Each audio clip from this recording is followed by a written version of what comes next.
Bismillahirrahmanirrahim. Assalamualaikum warahmatullahi wabarakatuh. Halo Bapak dan Ibu Guru PAI yang saya hormati.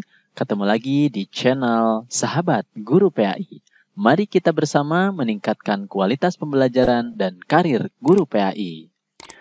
Baik Bapak Ibu Guru semuanya, di video kali ini kita akan melanjutkan pembahasan kisi-kisi pretest PPG PAI tahun 2022.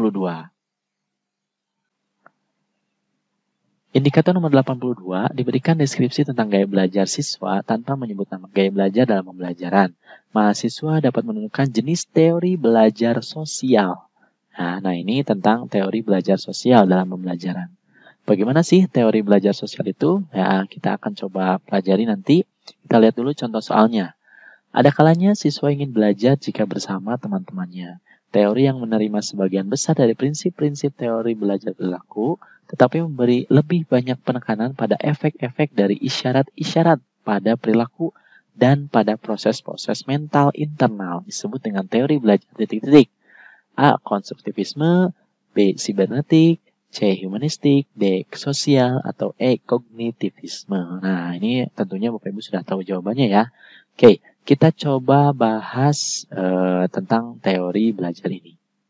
Nah, konsep belajar menurut teori belajar sosial adalah perluasan dari teori belajar perilaku yang tradisional atau behavioristik. Jadi behavioristik ini Bapak Ibu masih ingat kan tentang stimulus dan respon ya. Nah, teori belajar sosial ini dikembangkan oleh Albert Bandura. Teori ini menerima sebagian besar dari prinsip-prinsip teori belajar perilaku, tetapi memberi lebih banyak penekanan pada efek-efek dari isyarat-isyarat pada perilaku dan pada proses-proses mental internal. Jadi tidak hanya sekedar stimulus dan respon saja ya kalau di teori belajar behavioristik, tapi ada efek-efeknya atau isyarat-isyarat pada perilaku. Itu juga yang perlu diketahui ya dari teori belajar sosial ini. Nah, bagaimana aplikasinya dalam pembelajaran? Nah, di aplikasi teori belajar sosial ini, ya, pertama, guru harus menampilkan contoh perilaku yang baik dan yang buruk dari tokoh-tokoh yang dikenal oleh siswa. Ya, jadi di sini kita ya sebagai pengajar, ya, sebagai pendidik itu harus mencontohkan perilaku yang baik, ya. Dan ini harus dikenalkan juga yang buruk dari tokoh-tokoh yang dikenal siswa itu seperti apa. Sehingga siswa itu bisa meniru mana yang baik ya dan menghilangkan hal-hal yang buruk dari tokoh-tokoh yang mereka kenal gitu.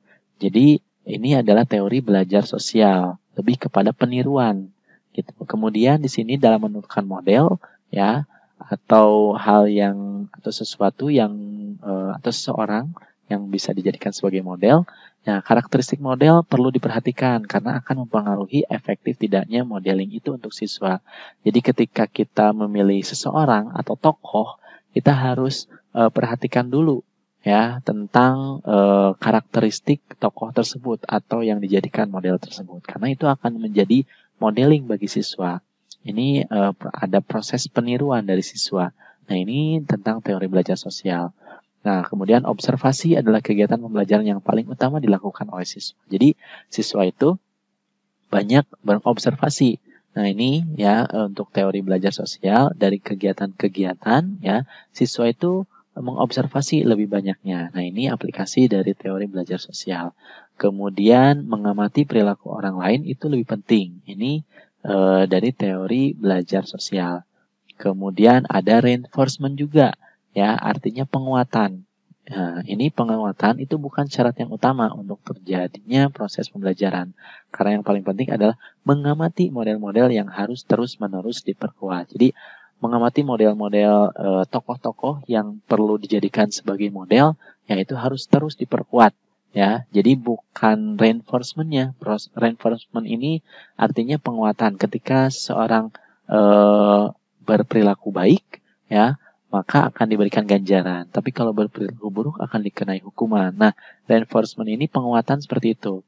Nah, kalau di teori belajar sosial, ya itu yang lebih diutamakan adalah pengamatan model-model yang harus diperkuatnya. Jadi tokoh-tokoh yang dijadikan model itu yang lebih diperkuatnya. Ya, nah. Tentu saja ini Jawabannya adalah teori sosial ya. Tadi yang di soal ini adalah tentang teori belajar sosial. Jadi Bapak Ibu harus tahu tentang teori belajar sosial ini lebih kepada kecenderungan peserta didik itu meniru ya, menokohkan model-model tertentu. Jadi kita harus hati-hati dalam memilih tokoh atau model dalam pembelajaran. Dan kita sendiri ya sebagai pendidik yang menjadi model ya itu harus hati-hati dalam bertindak karena siswa atau peserta didik itu meniru ya jika dilihat dari teori belajar sosial ini. Baik Bapak Ibu guru PAI semuanya, untuk video kali ini dicukupkan dulu sampai di sini ya. Untuk kisi-kisi soal dan pembahasan materi berikutnya itu akan disampaikan di video berikutnya. Jadi jangan lupa untuk like dan subscribe video ini supaya Bapak Ibu bisa mendapatkan update video yang terbaru. Terima kasih atas perhatiannya dan mohon maaf jika ada kesalahan. Billahi taufiq wal hidayah. Wassalamualaikum warahmatullahi wabarakatuh.